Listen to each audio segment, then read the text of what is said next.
Oke, selamat malam Sobat Biner semuanya. Selamat datang di acara berarti Berbinar Heroes to You. Seperti biasa, setiap minggu dimana kita di sini akan ngobrol banyak hal, dimana hal-hal yang akan kita bahas kali ini tentunya berbagai macam yang mau dibahas, termasuk salah satunya adalah tentang kesehatan mental atau tentang psikologi. Jadi siapa kami? Kami sebenarnya adalah dari PT Berbinar Software Indonesia.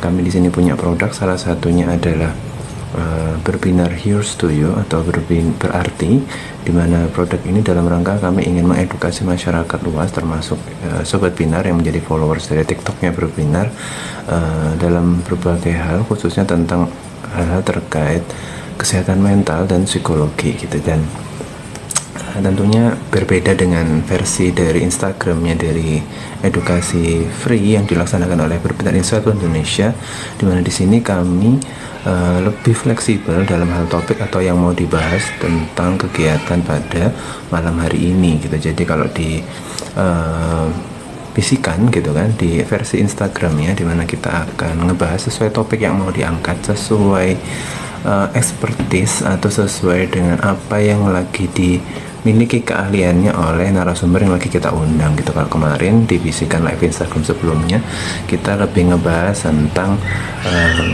kalau kalian lulus dari sebuah program studi psikologi itu kira-kira nanti kerjanya kayak gimana. Itu kalau nggak salah yang kita akan bahas waktu Instagram kemarin di hari Sabtu gitu. Sama salah satu narasumbernya adalah Pak Johannes Catur Wahyu Putranto, di mana beliau itu salah satu narasumber dari Berbinar Plus. Berbinar Plus itu apa? Berbinar Plus itu sendiri adalah salah satu produk edukasi dari Berbinar yang berbayar tapi sangat terjangkau banget buat teman-teman yang mungkin masih mahasiswa atau yang mau belajar banyak tapi uang jajannya nggak cukup nih buat belajar atau buat bayarin webinar-webinar atau bootcamp yang harganya cenderung mahal. Jadi bisa banget buat cek langsung di Berbinar Plus. Gimana cara ngeceknya? Cek langsung aja di link tree-nya Berbinar. Bisa dicek di bio-nya TikTok Berbinar. Di sana ada link tree-nya. Cek di sana, login atau klik di bagian Berbinar Plus, dimana kalian bisa banget buat lihat gimana cara daftarnya, termasuk topik-topik aja apa aja yang lagi bisa kalian pelajari di sana. Dan yang kemarin dibahas saat Berbinar Plus itu ada hubungannya banget sama salah satu topik di Berbinar Plus. Topik yang mana? Topiknya adalah tentang human resource, dimana Pak Johannes itu sendiri memang salah satu SR yang sudah berpengalaman banget dalam dunia human resource. Jadi kalian boleh banget cobain itu, salah satu topiknya. Coba buat daftar dengan harga yang sangat terjangkau. Kalian bisa dapat berbagai hal, salah satunya nggak cuma bisa belajar lewat video pendek dari salah satu narasumber, tapi kalian juga bisa dapat mentoring langsung versi WA chat kepada si narasumbernya, dan juga bisa banget buat pakai fitur konsultasi atau konseling yang sebenarnya itu juga bagian dari produk Berbinar lainnya, dan juga ada psikotes juga. Jadi kalau lewat Berbinar Plus kalian bisa dapat harga murah banget buat dapetin produk konseling dan produk psikotes. Beda sama kalau kalian daftar cuma lewat konseling aja atau lewat psikotes aja di Berbinar. Jadi kalau lewat Berbinar Plus, karena judulnya udah ada plusnya, maka pasti kalian bisa dapat harga yang lebih murah banget. Salah satunya itu tadi, dengan mengikuti berbagai topik yang ada di Berbinar Plus, kalian bisa dapat potongan harga buat bisa ngedapetin video pembelajaran, dapetin mentoring langsung sama narasumbernya, baik konsultasi texting gitu ya, dan juga berikutnya bisa langsung ngobrol. Kalau kurang puas sama yang texting, bisa langsung ketemu, langsung konsultasi dengan menggunakan fitur konselingnya yang harganya lebih miring. Dan tentunya buat kalian penasaran, sebenarnya aku cocok nggak sih buat kerja di bidang yang lagi aku pelajarin di Berbinar Plus, entah itu human resource, product management, atau graphic designer maybe. Dan disitu kalian bisa cek kira-kira gimana caranya, dan dapat potongan harga yang miring banget gitu. Kalian bisa bahas di sana. Kalau nggak salah minggu lalu kita juga ngebahas di berarti atau Berbinar Heroes to You itu beberapa hal yang itu berkaitan banget sama yang namanya psikologi ya. Dan banyak hal sebenarnya yang bisa kita bahas, dan kalian tentunya nggak cuma bisa pakai fitur atau momen ini tuh buat ngobrolin tentang apa yang lagi kalian alami, tapi juga bisa banget buat kalian tanya sesuatu yang sebenarnya kalian jadi tempat curhatnya teman-teman kalian, dan kalian nggak bisa pede buat ngasih solusinya. Bisa dibahas di sini supaya kita bisa inspirasi orang lain yang punya masalah kurang lebih sama kayak yang dialami sama temennya kalian, kayak gitu. Ini satu pertanyaan dari Mas Jamal seperti biasa. Ada teman yang mau resign di tempat kerja. Pasti kayak udah ngerasa banget. Mas mau tanya dong, kalau misalnya teman yang mau resign di tempat kerja, pasti kayak udah ngerasa gitu, kayak udah kelihatan dari gerak-geriknya gitu, itu apakah maksudnya intuisi atau feeling? Bukan intuisi atau bukan feeling, tapi itu lebih karena kita itu kan kita ini diberkahi dengan yang namanya panca indera, dan salah satu indera yang kita gunakan untuk bisa menilai orang lain, membaca perilaku orang lain, atau kita memahami apa yang diinginkan oleh orang lain, itu salah satunya adalah mata gitu ya, dan juga telinga gitu. Kenapa? Karena dengan mata dan telinga itu kita bisa menerima segala hal, stimulus yang berasal dari luar tubuh kita, untuk bisa kita proses ke dalam organ otak kita gitu, untuk kita pahami, kita gunakan segala nilai-nilai yang kita miliki yang berasal dari pembelajaran kita selama ini di lingkungan sosial, dan dari situ kita bisa pahami kalau ternyata ini itu sesuai atau tidak dengan nilai-nilai atau apa yang sudah kita pelajari selama ini di lingkungan sekitar kita.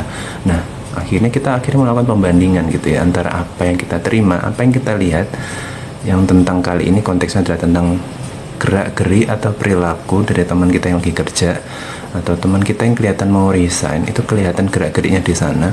Kemudian kita bandingkan sama yang selama ini kita lakukan, kita alami, atau kita baca dari apa yang terjadi pada orang lain sebelum momen ketika kita membaca teman kita yang sekarang ini, kayak gitu. Jadi akhirnya kita mulai paham, oh selama ini dari pengalaman-pengalaman yang pernah saya lalui, ternyata orang-orang yang punya ketidaknyamanan dalam bekerja itu memiliki ciri khas seperti ini perilakunya. Akhirnya kita kumpulkan dalam suatu penilaian tertentu, konsep dalam otak kita.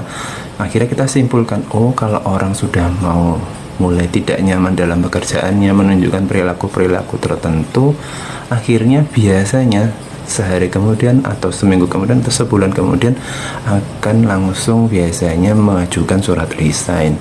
Akhirnya dari situ kita belajar, oh teman kita yang sekarang ini sama kita di kantor itu juga punya karakteristik yang sama nih sama yang pernah aku pahami waktu sebelum-sebelumnya. Akhirnya kita belajar bahwa sebenarnya oh pemahaman kita saat ini itu berhubungan banget sama apa yang sudah kita pahami sebelumnya, kayak gitu sih Mas Jamal. Jadi bukan masalah feeling atau intuisi, karena kalau kita ngomong feeling, maka feeling itu adalah perasaan ya. Perasaan itu ada kaitannya juga sama yang namanya pemahaman kita, kognitif kita. Dan kognitif itu tidak selalu apa yang terkait sama sekarang aja, tapi juga itu hasil kulminasi, akumulasi dari beberapa hal atau hal yang terjadi di fase-fase sebelumnya di hidup kita, kayak gitu. Dan kalau kita ngomong intuisi itu lebih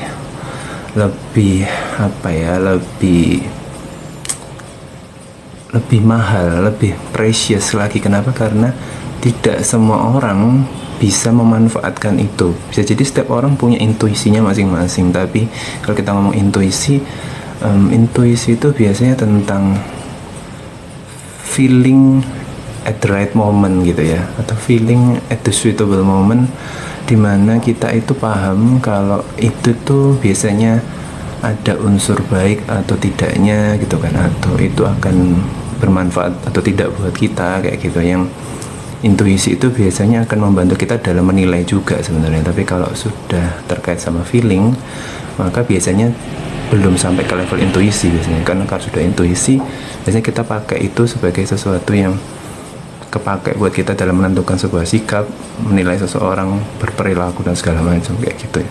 Tapi kalau jadi dalam konteks yang diceritakan ada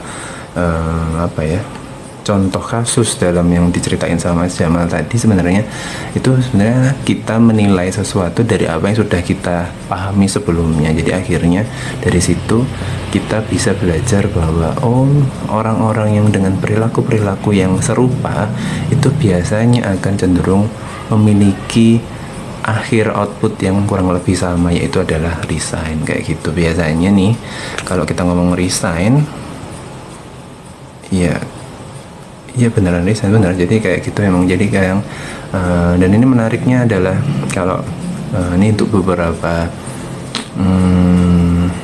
beberapa pendapat argumen dari teman-teman kita yang bekerja sebagai human resource ya, khususnya buat mereka yang bekerja sudah lebih dari 5 tahun atau mungkin sudah sampai 10 tahun lebih gitu ya. Mereka akan banyak melakukan penilaian terhadap karakteristik SDM yang kelahiran milenial gitu ya dengan kelahiran yang generasi Z sekarang gitu kan. Itu tampak beda banget, dimana yang kelahiran 90-an dibandingkan dengan kelahiran 2000-an gitu, maka akan punya karakteristik bekerja yang berbeda gitu. Dan berbedanya ini cenderung yang negatif, dimana sebenarnya adalah teman-teman kelahiran tahun 2000-an itu memiliki kecenderungan untuk nilai loyalitasnya tidak tinggi, komitmen kerjanya yang kurang begitu bisa dipercaya oleh perusahaan, sehingga kadang nggak salah gitu ketika kita melihat teman-teman yang fresh graduate di era-era sekarang ini, atau kemudian kelahiran di tahun-tahun 2000-an itu biasanya ketika sudah mulai bekerja atau beberapa tahun bekerja itu biasanya kebanyakan masa kerjanya itu nggak terlalu lama, dimana pekerjaannya mereka itu biasa berkisar di bawah 1 tahun dan itu berpindah-pindah di beberapa tempat yang berbeda. Dan mungkin buat beberapa situasi itu akan dimaknai sebagai sesuatu yang tidak positif gitu kalau kita ngomong tentang kurikulum vitae. Dan lama atau durasi juga itu juga mempengaruhi cara pandang SR, yang dimana mereka yang akan menilai kita dalam lulus atau tidak bekerja di sebuah perusahaan itu sebagai sesuatu yang dipertimbangkan banget gitu kan. Kalau kita itu mau merekrut seseorang, pasti kan berpikirnya SR itu akan mencoba merekrut orang yang punya daya tahan, komitmen itu pasti lebih dari 1 tahun atau lebih dari 2 tahun atau bahkan bisa dalam jangka waktu yang lama kayak itu kan. Dan itu artinya bahwa sebenarnya kalau kita mencari seseorang yang suitable in the position gitu ya, in several position, itu pasti prosesnya juga tidak mudah buat SR sendiri untuk bisa menemukan atau menentukan seseorang itu cocok atau tidak di sebuah perusahaan atau di sebuah posisi di suatu perusahaan. Maka itu prosesnya tidak panjang, tidak sebentar gitu, tapi sangat panjang, berbelit-belit, dan itu tidak mudah karena harus mencocokkan antara karakteristik individu dengan kultur umum dalam perusahaan.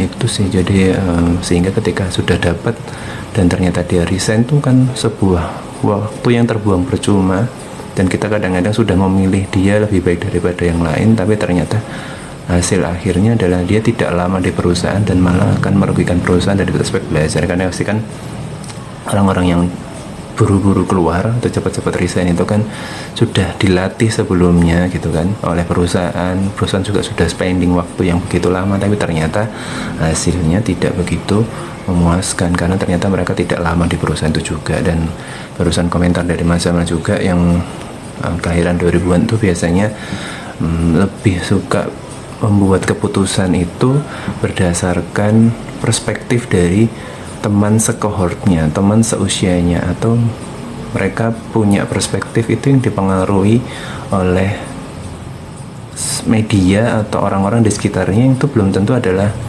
hal yang menjadi keputusan utamanya gitu. Kadang teman-teman di kelahiran tahun 2000-an itu biasanya mereka lebih punya sudut pandang yang itu dipengaruhi oleh cara mereka belajar membaca, mendengar, atau menilai dari sosial media gitu kan. Nah kemudian dan tentunya kalau kita ngebahas tentang yang namanya apa tadi yang dibahas Mas Jamal, terpengaruh atau tidak, itu memang depends on every person. Jadi kalau memang orang itu mau coba untuk belajar memahami apa yang baik atau tidak buat dirinya, itu mungkin harus belajar untuk memperoleh informasi dari orang lain itu bukan untuk menjadi keputusan utama, tapi jadi salah satu pertimbangan-pertimbangan dalam dia mengambil keputusan. Tapi tetap bahwa dia harus belajar bahwa keputusan dia sebenarnya itu adalah keputusan yang muncul dari dirinya sendiri, yang tidak harus dipengaruhi oleh orang lain, karena dirinya itu selalu berbeda dari orang lain dan masa depan dia itu tidak dipengaruhi oleh orang lain, kayak gitu sih. Dan ini ada Kak Mawalia juga tanya, izin tanya Pak, saat kita sudah kerja maksimal dan totalitas tapi masih dianggap kurang, ini aku invite aja kayaknya ya, biar agak seru gitu ya, dua orang yang lagi bertanya ini gitu. Enggak, aneh juga nggak apa-apa, santai aja supaya lebih ramai aja. Untuk berarti itu benar-benar here's to you kita malam hari ini. Izin tanya Pak, saat kita sudah kerja maksimal dan totalitas tapi masih dianggap kurang, terus gimana sikap kita? Nah, kadang gini nih, kita harus memahami nih, orang yang menilai kita secara objektif itu justru adalah orang yang berada di luar diri kita gitu. Tapi kadang kita juga punya punya idealisme tersendiri, di mana kalau kerja itu kayak gini, yang benar itu seperti ini, yang nggak harusnya dilakukan itu seperti ini. Nah, itu yang harus dipahami oleh setiap orang, bahwa bekerja bersama orang lain atau bekerja di sebuah perusahaan yang itu notabene adalah berisi dengan banyak orang, atau mungkin itu bukan perusahaan yang dia bangun, otomatis dia sebagai karyawan di sana. Berarti artinya bahwa standar kualitas pekerjaan itu sebenarnya bukan dia yang menentukan, bukan si staff itu, bukan karyawan itu yang menentukan, tapi adalah owner gitu ya, pemilik perusahaan. Kenapa? Karena perusahaan itu dibentuk kulturnya sedemikian rupa, standarnya yang sedemikian rupa itu oleh sebenarnya ownernya. Meskipun sebenarnya maintaining the culture atau menjaga budaya atau kualitas kerja atau kemudian standar kerja yang ada itu sebenarnya tugas dari human resource dan organizational development gitu ya. Tapi bukan berarti terus kemudian itu hadir begitu saja untuk di-maintain, tapi itu sebenarnya sudah bawaan dari hasil request atau dari apa yang sudah dibangun fondasinya oleh CEO atau direktur gitu ya. Nah, ketika kita dinilai kurang maksimal, kurang totalitas, sebenarnya harus mulai bertanya gitu kan, bagaimana sih kualitas kamu sebelum dan sesudah, atau bagaimana kualitas kamu saat ini dan sebelumnya, atau bagaimana harapan dari si owner itu terhadap dirimu gitu kan. Pasti kalau kita ngomong penilai kerja, entah itu human resource atau CEO atau direktur via human resource juga gitu, ketika menilai atau performance appraisal, itu pasti dia itu berharap lebih dan lebih gitu ya. Kalau kita ngomong standar, itu betul bahwa standarnya pasti ada di titik tertentu, tapi ketika kita ngomong sebuah perusahaan yang itu profit taking, yang dimana mencari keuntungan setinggi-tingginya, maka pasti akan ada nilai-nilai yang terus pengen terus ditingkatkan dan terus ditingkatkan gitu kan.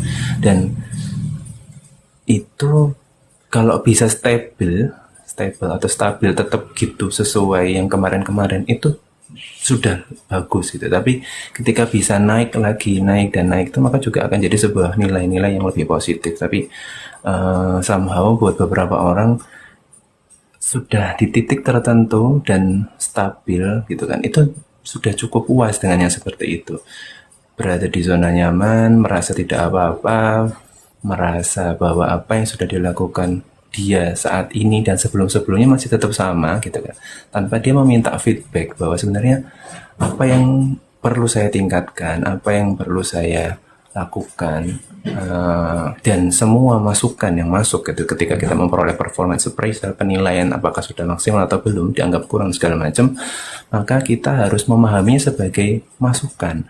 Kenapa? Karena tetap yang namanya individu itu harus synchronize sama organisasinya. Kalau misalkan organisasinya yang harus synchronize sama individunya, itu agak nggak pas ya, karena organisasi terdiri dari banyak orang, sedangkan individu itu kan satu orang gitu kan. Kalau dia harus kalau organisasi harus menyesuaikan satu orang itu kan akan merugikan, justru akan takes time, akan justru nggak ini ya, nggak bagus lah gitu. Maksudnya berarti bahwa sebenarnya kenapa harus organisasi mengacu pada satu orang, tapi sebenarnya yang harus berubah adalah orang yang satu ini dengan kondisi organisasinya itu gitu. Jadi apa ya, keep up with the organization culture gitu ya harusnya si orang ini. Jadi jangan tetap stabil pada satu titik, tapi harus keep up terus ya, harus terus ditingkatkan terus, tidak pernah puas, inisiatif terus untuk berubah, melakukan sesuatu yang lebih baik. Karena pasti ketika kamu sudah dibilang baik, maka orang-orang di sekitarmu itu akan mencoba lebih baik daripada kamu, sehingga apa yang kamu lakukan selama ini dengan baik itu tadi, stabil seperti itu, akan tertimbun oleh kinerja-kinerja orang-orang yang di sekitarnya kayak gitu. Jadi nggak akan pernah bisa sama. Yang kamu sudah capai di bulan ini pasti akan terkejar oleh orang-orang di sekitarmu gitu. Jadi nggak akan pernah bisa apa ya. Jadi aku bilang makanya ketika kita punya ekspektasi atau kita punya standar tertentu bahwa diri kita, idealisme kita, itu harus mulai dijaga betul standarnya. Dan jangan lupa buat terus bertanya, karena apa yang kita yakini itu kan buat kita sendiri, bukan buat orang lain, bukan buat organisasi. Sehingga kalau organisasi minta buat keep up gitu ya, atau apa ya, maintain atau apa, increase the performance gitu, maka ya harus dilakukan gitu. Kenapa? Karena memang yang lain bisa jadi sudah melebihi kinerjamu kayak gitu. Karena orang lain pasti akan kompetisi juga sama kita, nggak mau kalah sama kita yang sudah dibilang baik tadi. Betul bahwa setiap orang punya kapasitas yang berbeda Mas Jamal, tapi tetap ya betul. Jadi berarti harus terus berusaha memperbaiki diri ya Pak. Iya betul Mbak Mawalia. Jadi memang harus terus memperbaiki diri karena itu tadi organisasi itu sangat apa ya, sangat fluid gitu ya. Kalau organisasi itu tetap stabil di satu titik aja, maka dia akan tergerus oleh zaman gitu kan. Kayak misalkan zaman dulu ketika belum ada sosmed, misalkan ada perusahaan yang dia metode marketingnya dia menggunakan sales canvassing gitu kan. Sedangkan sekarang ketika sudah melewati masa pandemi di mana sosial media itu begitu apa ya, begitu esensial fungsinya, maka otomatis perusahaan yang tadi awalnya dengan menggunakan sales canvassing, dengan datang ke setiap rumah ke rumah atau individu ke individu gitu, yang mengandalkan metode-metode tradisional, maka otomatis dia harus ikutin perkembangan zaman dengan ikutan ada yang namanya punya sosmed. Dia harus bekerja lewat sosmed, dia harus bikin konten, dia gimana caranya supaya orang lain bisa punya pemahaman tentang produknya dan memperoleh nilai value yang lebih bagus kayak gitu. Jadi memang apa ya, tidak mudah gitu ya buat organisasi untuk tetap stay di satu titik. Sehingga ketika organisasi terus berkembang dan berubah, maka otomatis individu-individu di dalamnya juga ikutan harus berubah, ikutan harus keep up gitu kan, harus juga ikutan berkembang dan tidak pernah bisa berhenti di satu titik. Ketika sudah organisasi bergerak maju, maka individu di dalamnya juga ikutan harus bergerak maju kayak gitu. Jadi kalau sudah ngomong organisasi dan pekerjaan, maka karakteristik individu yang berbeda-beda itu ya sudah menjadi ciri khasnya. Tapi kalau kita ngomong standar kerja, outputnya achieve atau tidak, tercapai atau tidak ekspektasi dari perusahaan, maka itu harus terus fluid, harus terus berkembang sesuai dengan organisasi ini mau ke arah mana kayak gitu. Jadi karyawan harus ngikutin perusahaan itu berkembang bersama dengan dirinya juga kayak gitu. Gitu Mas Jamal dan Mbak Mawalia. Ini diskusinya luar biasa panas dan hangat ya di situasi Indonesia yang sedang suhunya beberapa derajat lebih tinggi daripada kondisi sebelum beberapa bulan terakhir kayak gitu ya. Nah, gitu sih tentang ini. Kalau kita ngebahas hari ini, kita kemarin-kemarin kita lebih ngebahas tentang individual relationship ya, tapi kalau sekarang hari ini mungkin karena besok adalah hari Senin di mana Monday is the Monday gitu ya. So kita akan bahas tentang bekerja gitu. Harusnya kita ngebahas yang agak ringan-ringan yang berarti atau berbinar gitu ya. Padahal tadi nggak bahas supaya agak ada variasinya gitu ya Mas Jamal dan Mbak Mawalia. Harusnya kita hari ini ditemani sama siapa ya Mas Jamal ya? Tias. Tadi udah tak chatting sih, Iya, katanya sih udah masuk cuma nggak tahu. ya ini udah aku invite. Suka maca ini kayaknya dia. Oh Oke. suka macet. Itu Nah, Mawalia nanya lagi mas. ya menurut Pak Dani agar semua kita dalam kerja terus ada apa yang bisa kita lakukan ya Pak? Nah, ini baru kita ngebahas tentang individualized atau kita bilang tentang every person has their own personality kayak gitu. Jadi akhirnya kalau kita ngomong semangat gitu ya, maka untuk membangun sebuah semangat dari seorang individu, maka kita harus cek dulu nih karakteristik kepribadiannya kayak gimana. Nah, kalau tadi kita ngomong ekspektasi kerja atau target kerja, maka kita ngomongnya organisasi. Tapi kalau kita ngomong bagaimana sih supaya kita tetap bisa optimis, kita tetap semangat dalam bekerja tiap harinya, maka kita harus cek ke dalam diri kita. Kita itu tipikal kepribadian yang kayak gimana orangnya kayak gitu. Dan jangan lupa kalau kita ngomong kepribadian, maka kepribadian itu baru akan muncul ketika kita sudah berada di titik sudah dewasa gitu. Jadi kalau sebelum dewasa atau anak-anak sampai mungkin remaja menjelang dewasa itu, maka yang bisa kita sebut adalah sebenarnya adalah watak atau sebenarnya yang tadi kita bilang sifat atau karakteristik seseorang ya. Jadi kalau kita ngomong kepribadian maka sudah dewasa. Ini FYI aja ya, for your information.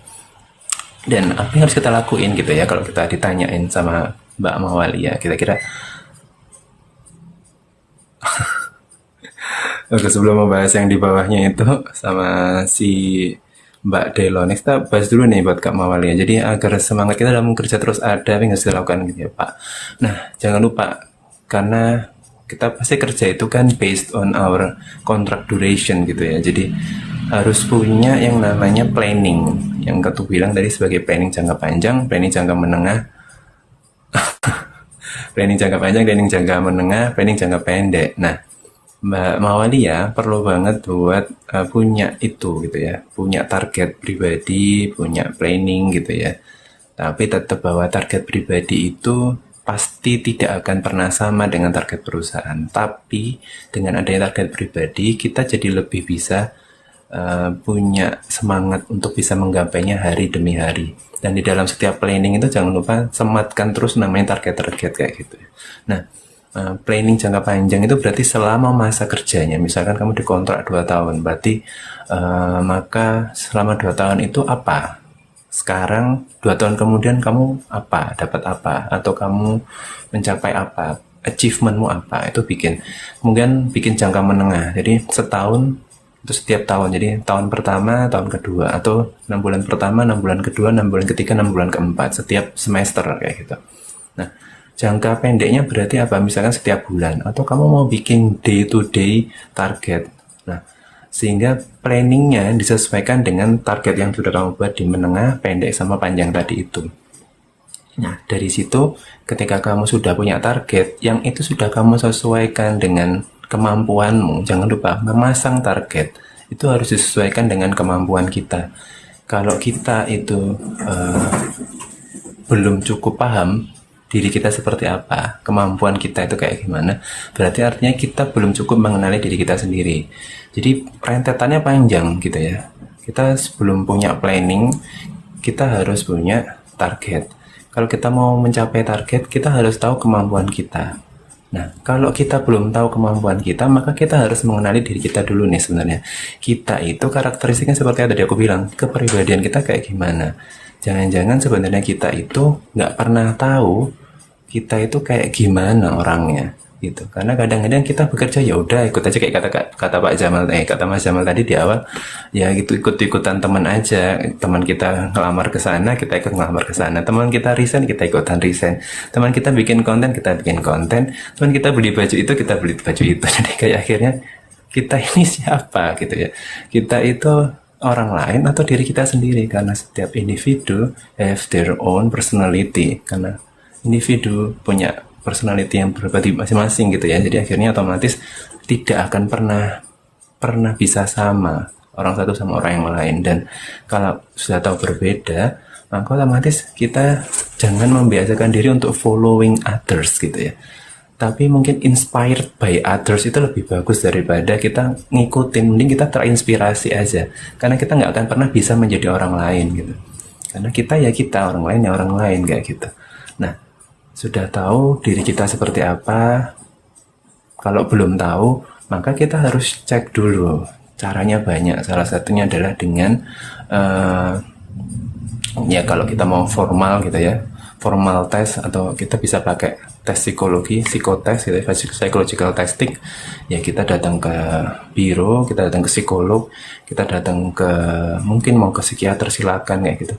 Intinya biasanya kita akan melaksanakan tes psikologi yang di dalamnya melibatkan tentang berbagai macam tes, mulai dari kognitif, kepribadian, sikap, dan segala hal, dalam rangka ingin tahu kamu itu kayak gimana, kelebihan kelemahanmu kayak gimana kayak gitu.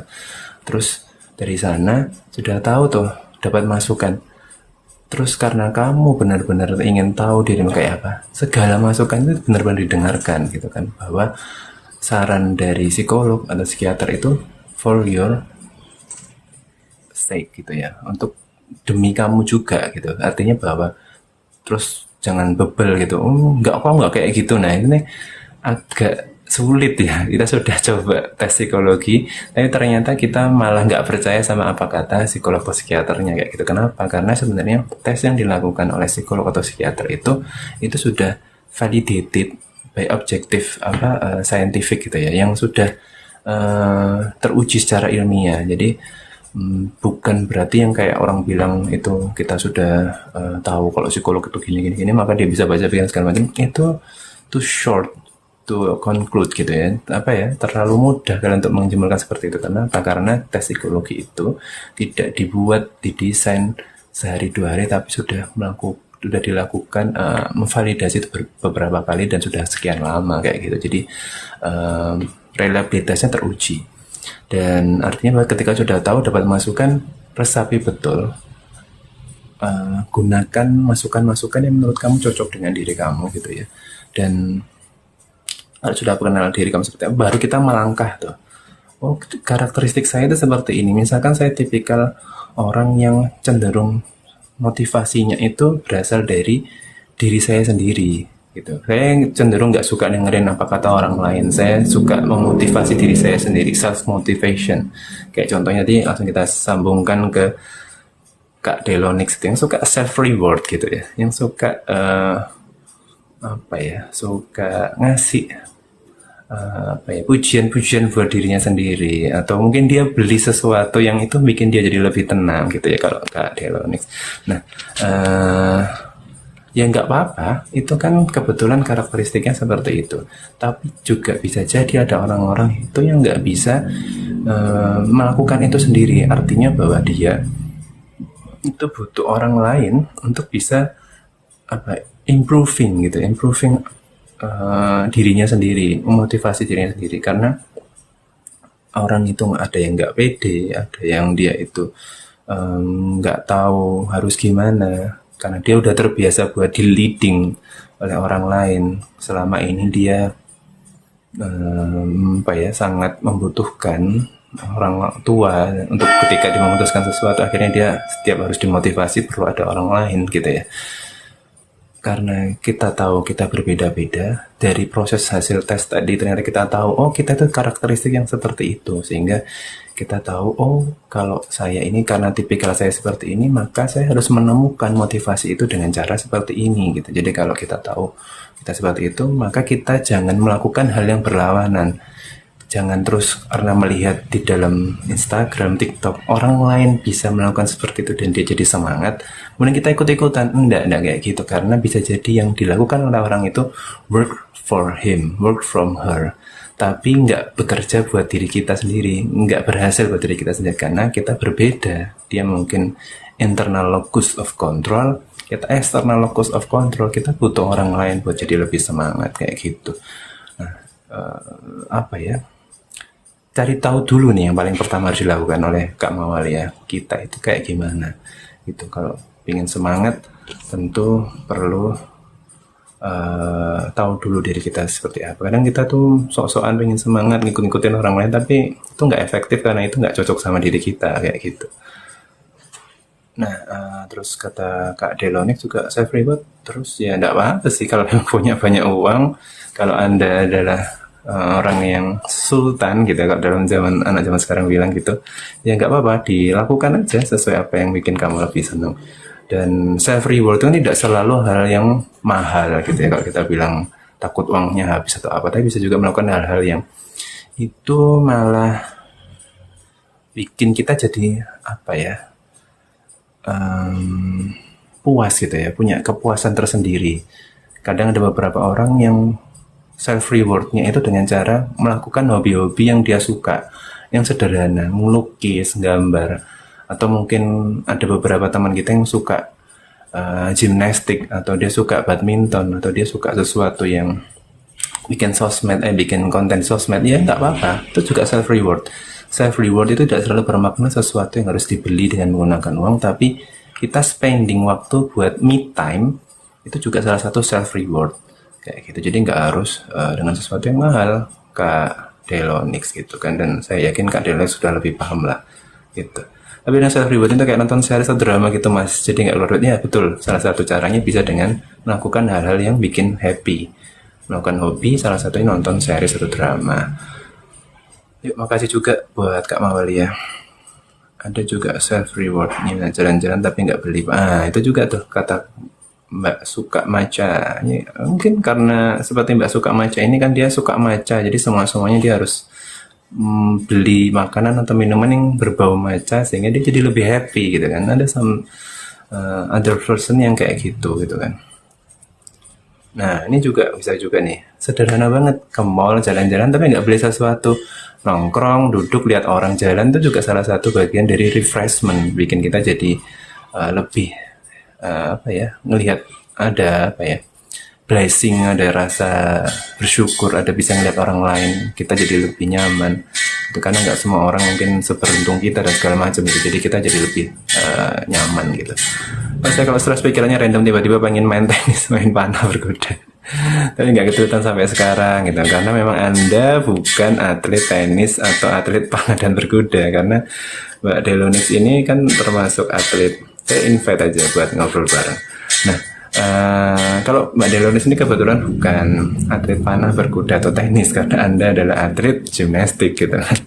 Jadi itu yang membuat Anda jadi lebih tidak punya waktu untuk melakukan hal-hal yang terkait sama panah, berkuda, dan tenis gitu ya.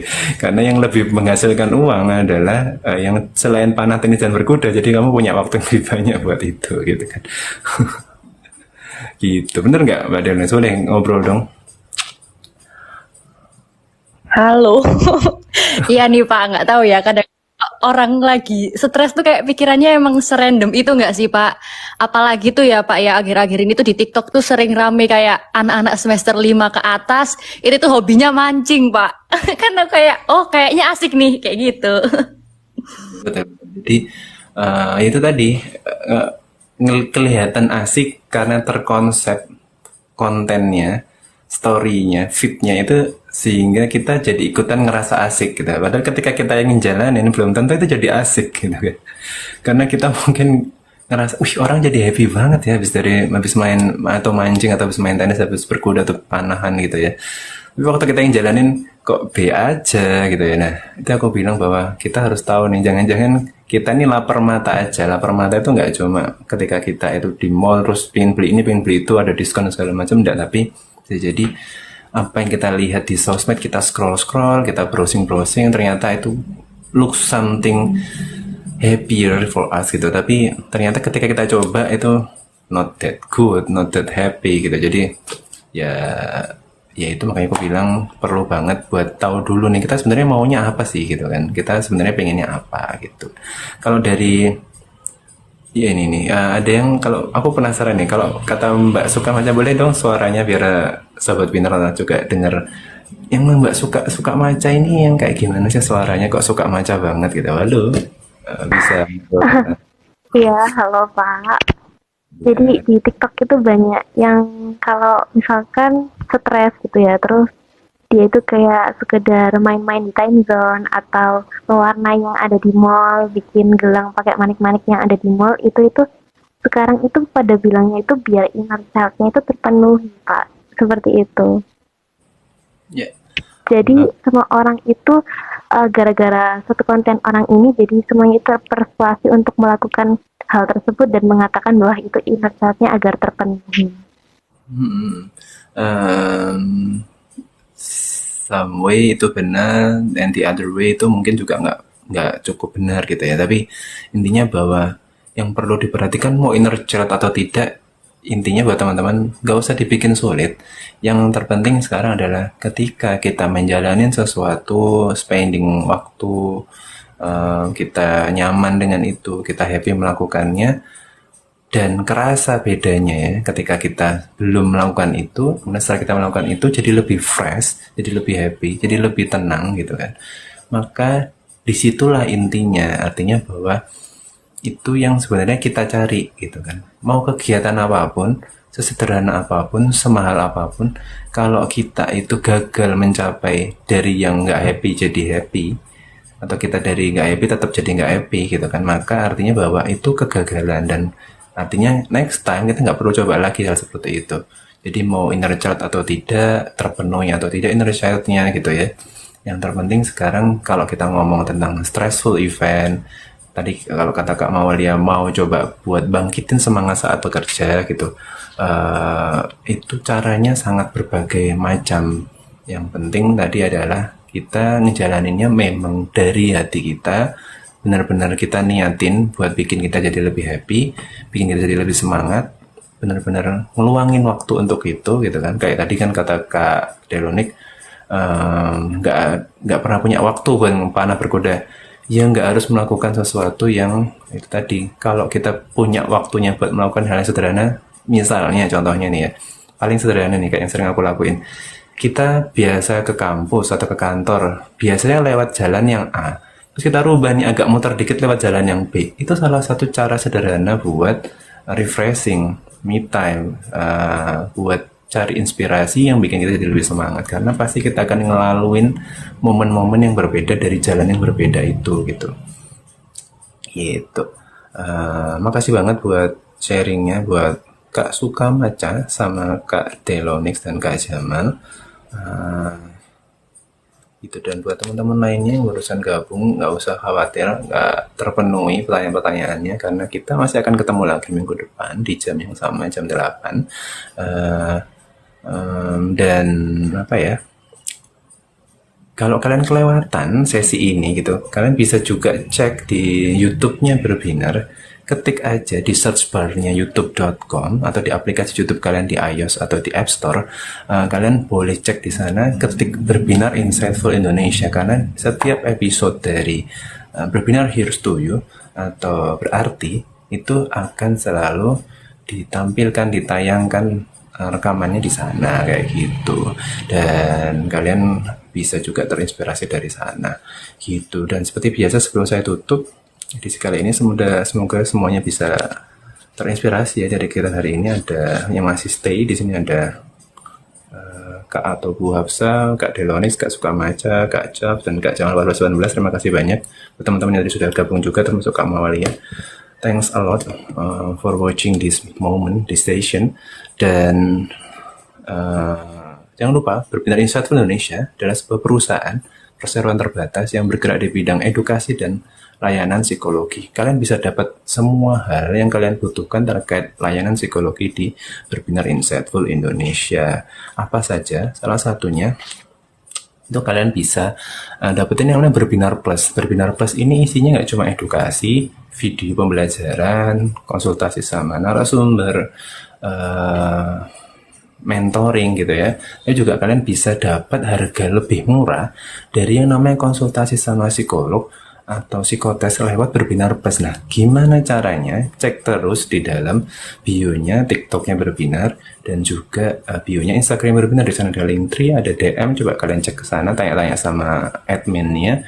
Dan kalian juga bisa cek di websitenya berbinar.in gitu ya. Kalian bisa tahu apa saja sebenarnya ada di Berbinar. Nggak cuma Berbinar Plus, juga ada yang namanya bisikan, ada berarti, ada juga kita di sini ada juga konseling bersama psikolog, ada peer counselor juga bisa, konselor sebaya. Misalnya kalian pengen yang ngobrol sama teman-teman seusia kalian yang sudah terlatih oleh para psikolog, dan juga ada yang namanya coba ungkapkan, ada juga as psikolog, juga ada berbinar for you juga gitu.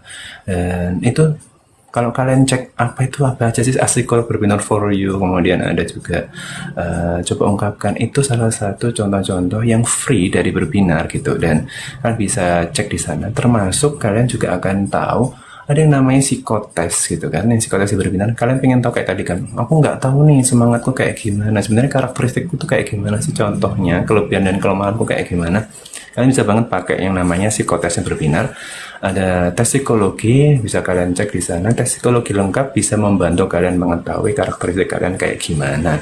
Coba cek, kemudian kalian follow IG-nya berbinar, tanya-tanya sama adminnya, kemudian kalian bisa daftar di sana lewat link trinya berbinar di bio. Kalau pengennya versi lebih murah, jangan lupa pakai juga Berbinar Plus gitu. Dari saya Dani Sanjaya Arvensia, psikolog dari Berbinar Institute for Indonesia. Dan jangan lupa, karena Berbinar nggak hanya ngasih yang mahal-mahal, tapi juga ngasih yang gratis bahkan buat kalian. Karena apa? Karena Berbinar selalu ada buat kamu. Kita akan ketemu lagi next time. Selamat malam, selamat ketemu lagi di Berarti, karena Berbinar, years to you.